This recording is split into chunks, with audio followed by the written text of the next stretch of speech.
Shalom Bacha, que le bon Dieu protège, vous donne la santé, la joie, la prospérité, longue vie, Kenratson, et que Hachem il nous protège, que cette guerre est terminée si Dieu veut, qu'on voit Mashiach, Be'ezat Hachem, que Hachem il envoie Refoua Shelema à tous les malades, Kenratson, que Hachem il envoie la délivrance de ceux qui sont encore kidnappés, et qu'il y aura des bonnes nouvelles si Dieu veut, Be'ezat Hachem. Mes amis, je voudrais, mes amis, vous raconter une très belle histoire. Très très belle histoire. Je connais quelqu'un qui vient chez moi de temps en temps.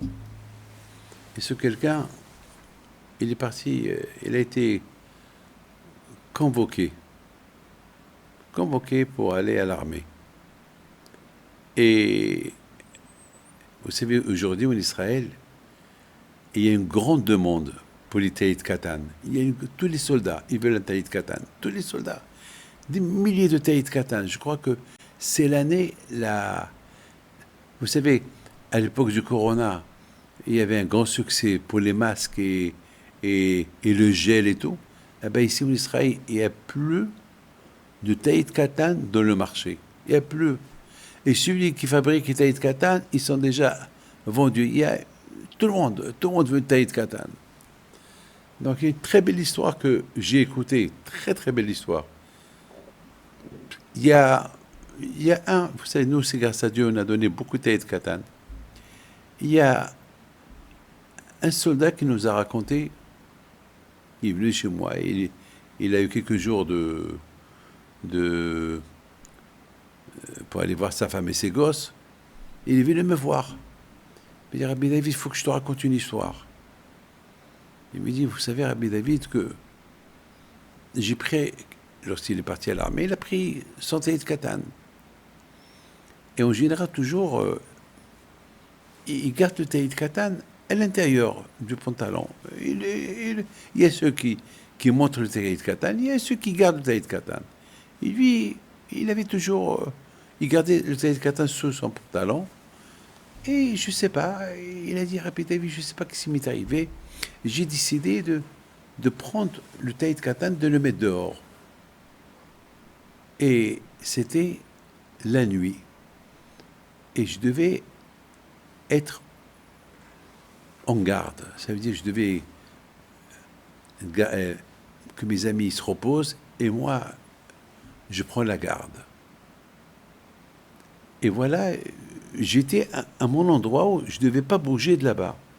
Et à un moment donné, je voulais fumer une petite cigarette. Et je me suis dit, tiens, je vais aller dans un coin pour fumer une cigarette tranquille. Mais en allant à ce coin-là pour fumer une cigarette tranquille, il y avait un autre soldat que eux, ils étaient d'un autre côté. Eux, ils ont vu quelqu'un qui bouge. Ils ont voulu tirer et soudainement, ils ont vu le taïd katan. Ils n'ont pas tiré. Alors, ils m'ont appelé. Ils m'ont dit, Shema Israël. Alors lui, il a répondu, Hachem Elokeinu, Hachem Echad. Donc ils sont approchés vers lui. Ils lui ont dit, tu as eu de la chance. On allait tirer sur toi, mais parce qu'on a vu le taïd katan que tu avais, on n'a pas tiré sur toi.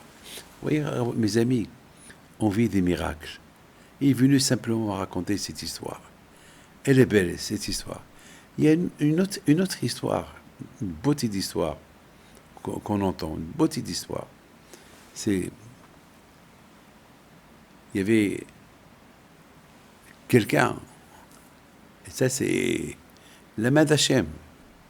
On a reçu une tannée à Simchat Torah. Vous savez ce qu'on dit? On dit qu'on n'a pas le droit de faire la bracha pour la pluie le premier jour de Sukkot. On fait la bracha pour la pluie que à Simchat Torah. Et si il y a la pluie le premier jour de Sukkot, c'est pas un bon signe. Parce que la pluie doit venir à Simchat Torah. On doit prier pour la pluie à Simchat Torah, pas le premier jour de Sukkot. Bon, malheureusement cette année, ici en Israël, le jour qu'on a prié pour la pluie, c'est le jour qu'on a reçu une tannée, une gifle. Mais on accepte. On n'a pas le choix. C'est ça. C'est quand on dit de la même façon qu'on dit merci à Hachem pour les bonnes choses qu'il nous fait, on dit aussi à Kadosh Baruch Hu merci pour les coups qu'il nous donne. Parce que on ne sait pas pourquoi il nous les donne. C'est à nous de prendre conscience, c'est à nous de réfléchir, c'est à nous de faire tes chevaux et tout. Mes amis, je voudrais simplement vous dire quelque chose. Il y a quelqu'un qui m'a raconté que, pardon, c'est pas lui, c'est sa mère qui me l'a raconté. Rabbi David, vous savez que, comme ça il me dit, que son fils, il se trouvait dans la chambre où il y avait beaucoup de soldats. Et qu'il y a eu un grand miracle, qu'il était assis sur son lit. Lorsque tous ses copains ils sont morts, ils ont été abattus, il était assis et personne ne le voyait. Personne ne le voyait. Ils sont sortis, ils sont rentrés encore. Lui, il avait peur de sortir. Mais là, il était debout pour aller aux toilettes. Et là aussi, encore une fois, ils sont rentrés pour voir s'il n'y a personne, si tout le monde est mort. Et là, il était debout. Il le regarde. Et lui, il les regarde. Mais on dirait qu'ils ne l'ont pas vu. Mes amis, on a vu des miracles. Il y a eu des miracles. Akash Baruch Hu a voulu nous réveiller. D'un côté, il nous a donné. C'est comme un papa qui frappe son fils, après il lui donne un bonbon. Ça ne veut pas dire qu'il est fâché avec lui tout le temps. Après, il lui donne un bonbon, un paquet de bonbons. Après, il le prend, il l'embrasse, il l'enlace. C'est ça. C'est comme ça qu'Akash Baruch Hu va avec nous. Il nous frappe, après il nous donne des bonbons. Mais c'est à nous d'être sages. Que Hachem protège les malades. Que Hachem protège tous ceux qui sont encore kidnappés. Be'ezat Hachem qu'on les verra bientôt. Et que Hachem vous donne à vous tous. Bracha ve'atzlacha.